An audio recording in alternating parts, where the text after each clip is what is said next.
Самая большая проблема при покупке недвижимости в Польше украинцами и белорусами так точно — это легализация денег. Да? Они в Украине и в Беларуси по-разному зарабатываются, и мы это знаем. Не всегда даже технически есть возможность. Ты бы и не против заплатить нам налоги и получить эти декларации или легально их задекларировать на границе, вывести, да? Ну, короче, с этим проблема. Вопрос, Коль. Как купить квартиру в Польше и как задекларировать деньги, как это все сделать максимально по-белому? Можно отнестись к этому сухо, разделить клиентов, покупателей на две категории. Давай. Те, которые могут подтвердить свой доход, и те, которые не могут подтвердить свой доход. И одни и вторые покупают. Вторые, которых не могут подтвердить свой доход, они еще больше хотят купить недвижимость. Обычно это... Обычная Да, тенденция такая, да? да, обычно тенденция такая, да. И, к сожалению, для всех, кто нас смотрит, я вот в камеру скажу, проблема в чем? С каждым днем становится все сложнее легализировать деньги. И вот это, к сожалению, плохая новость. Хорошая новость — то, что это все равно получается. Просто чуть дольше, чуть сложнее. Есть разного рода документы, которые подтверждают легальность происхождения твоих денег. То есть зачем вообще это, что это такое, что это за проверка легальности? Ты где-то получил деньги, да? Ты их мог получить официально за работу свою или за проданные услуги, с которых ты заплатил налоги, или ты мог продавать что-то, не показывая свой доход, да? Или ты мог, не знаю, купить крипту, продать ее дороже, что-то заработать, и опять же у тебя какие-то деньги. Плюс я сейчас, извини, добавлю, они же еще следят за этим торговлей оружием, там, рабство людей и так далее, да? Ну, эти Это ж... приятности и наши хобби, это отдельная категория, мы сейчас не про это, да. Но Окей. обычно мы с таким не сотрудничаем, с того, что я знаю про Не, людей. я имею в виду банки и Ну, госорганы да, это нормально, это по всему мире это за этим требуют. следится, конечно. Мы сейчас говорим просто даже про те деньги, которые ты продавал картошку, да, ты продавал картошку, И не не оружие. выдавал чек. Да, и не выдавал чек, то есть вот это та история. Окей. Смотри, Польша, даже так, Евросоюзу, очень важно, чтобы ты все равно хоть где-то налоги эти заплатил. Или в Украине, или в Беларуси, или в Казахстане, неважно. Заплати их там, покажи, что ты это сделал, и привози тогда сюда эти деньги второй раз, мы тебя не будем облагать налогом. Если ты этого там не сделал, худшее, что с тобой произойдет, это ты здесь заплатишь эти налоги, это будет 19% подоходного, это не Мгм. самое приятное, да, поэтому даже люди соглашаются на разного рода схемы, которые просто дешевле. Вот, давай сначала обсудим тех, кто может подтвердить легальность Мгм. происхождения своих денег. Смотри, даже так, и неважно, заплатил ли ты налог в своей стране, когда перевозишь эти деньги, это уже второй вопрос. Важно, что хотя бы транзакция прошла официально, да, и там уже заплатил, не заплатил, это уже их проблема той страны, где ты не заплатил. Мгм. Но важно, что есть легальность происхождения. Это может быть самый классный вариант — это продажа своего имущества. Недвижимость, движимость вообще не важно. Это официальный документ, где есть первый, второй, да, покупатель, продавец, имя, фамилия, сумма, которую ты получил на руки. Все, окей.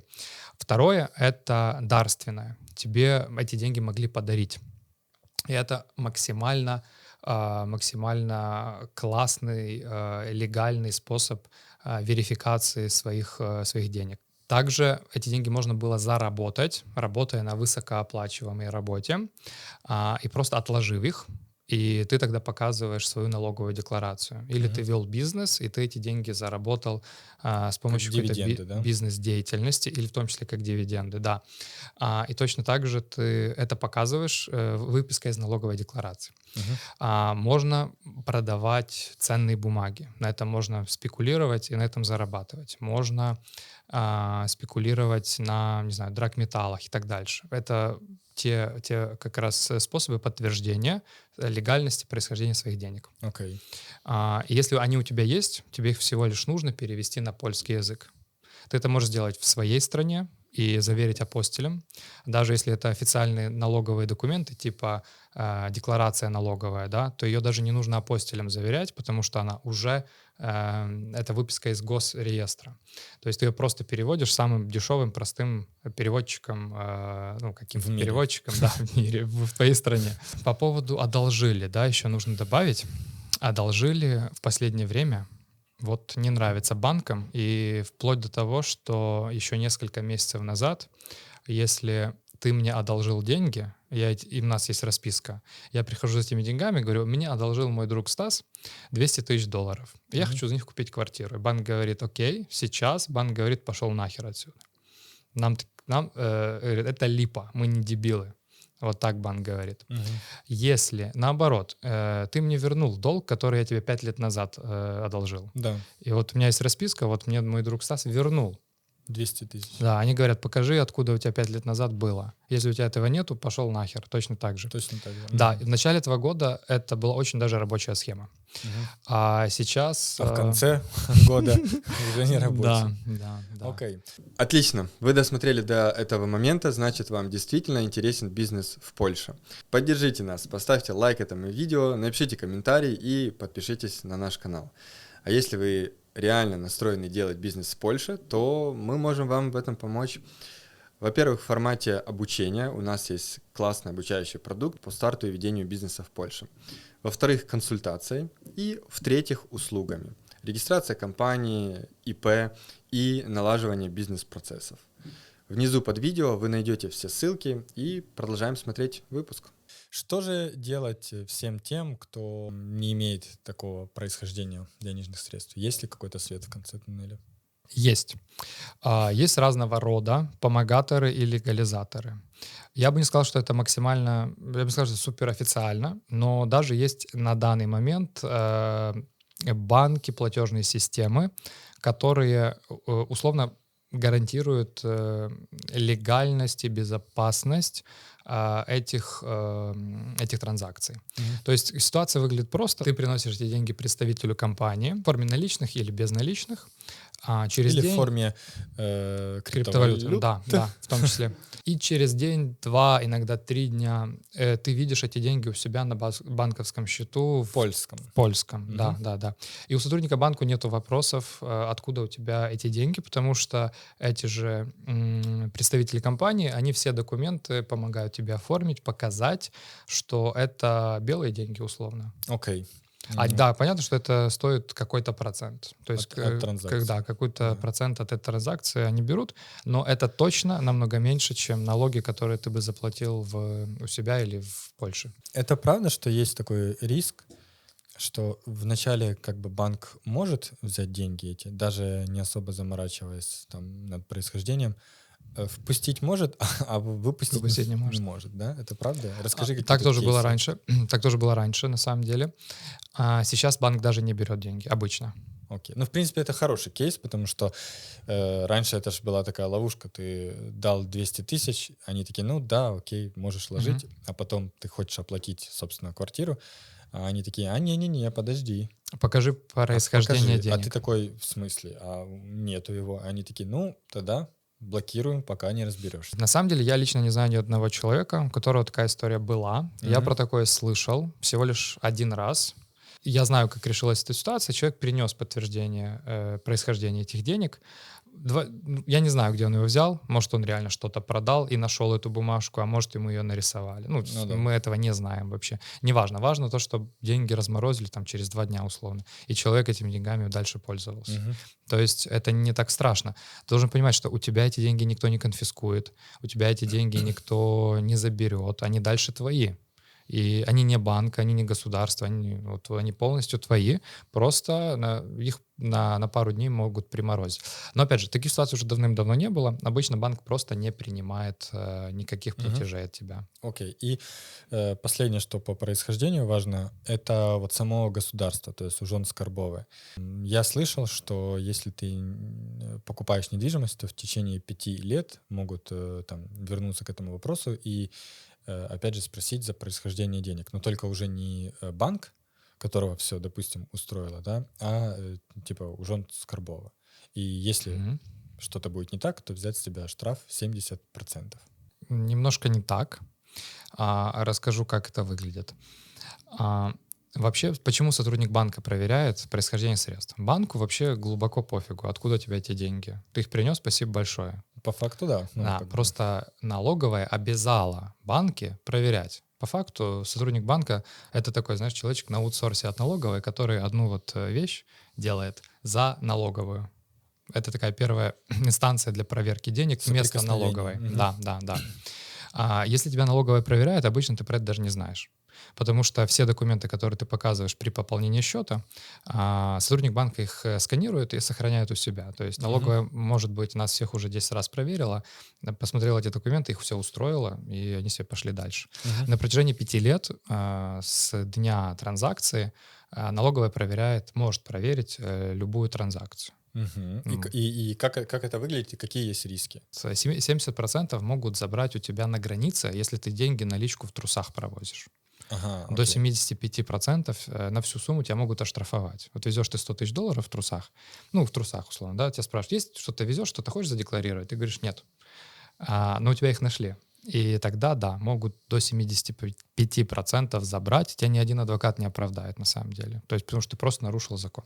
Окей. А по поводу налоговой, нет, налоговая штрафует обычно там до 19 или до 5 лет 15%, или до 5 Ты лет хочешь это лишения сказать? свободы. Я скажу, до 5 лет лишения свободы. Да. Всего лишь. Ну, выглядит так, что 19% выгоднее заплатить, чем 5 лет в тюрьме посидеть. Слушай, я думаю, что могут быть еще какие-то фиксированные суммы штрафов. Мгм.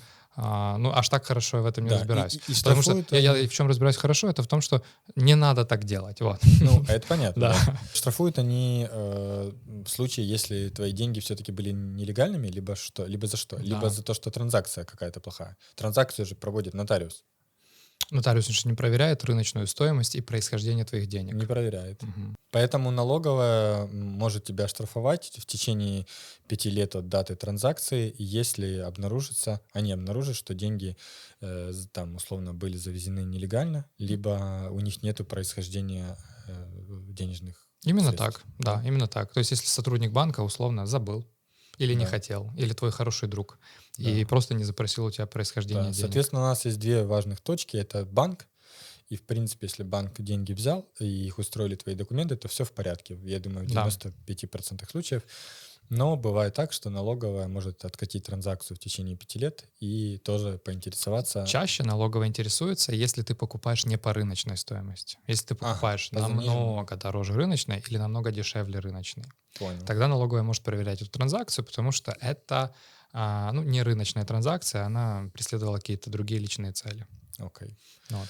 У меня, Наверное, тоже вот что-то типа обхода каких-то налогов. Да? да, какой-то схемы. Смотри, еще добавлю Да. про банк.